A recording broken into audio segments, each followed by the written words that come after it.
उपवास म्हटलं की साबुदाणा खिचडी, भगर, आमटी, नेहमी नेहमी तेच तेच खाऊन कंटाळा येतोच ना.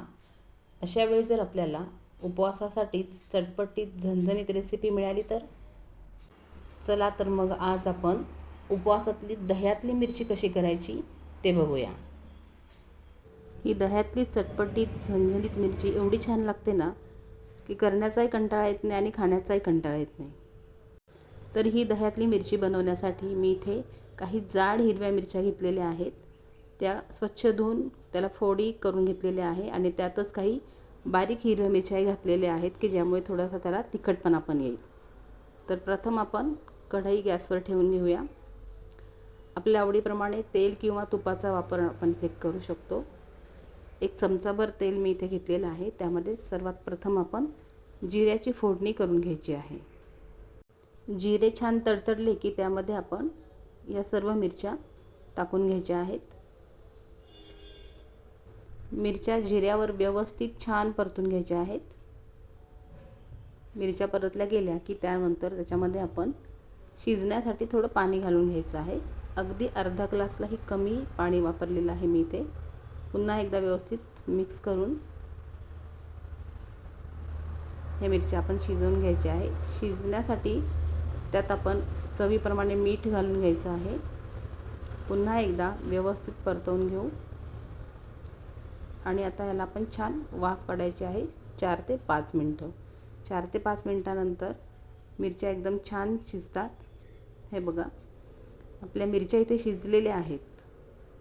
सुरुवातीलाच मीठ घातल्यामुळे मिरच्या लवकर शिजतात. जास्त पाणी घालण्याची गरज पडत नाही.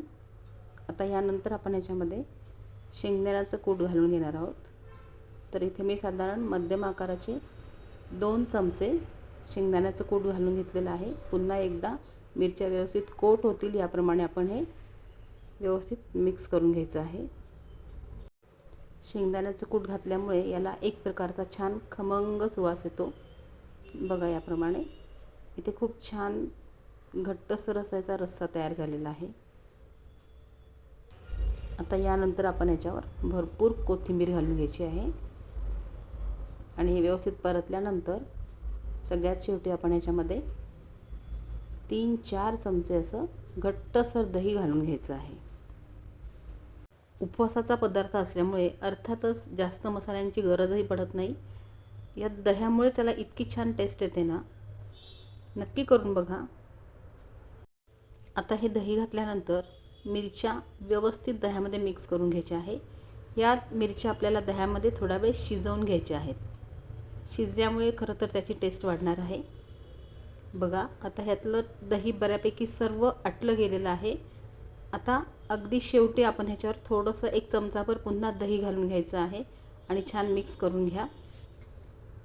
सगळ्यात शेवटी चमचाभर दही घातल्यानंतर आपण गॅस मात्र इथे आता बंद करायचा आहे. बघा, खूप सुंदर लागतात ह्या मिरच्या. जरूर ट्राय करा ही रेसिपी. आहे ना चटपटीत आणि झणझणीत रेसिपी. अशी जर रेसिपी असेल, असे जर पदार्थ असतील तर उपवासाचा कंटाळा कोण करणार आहे.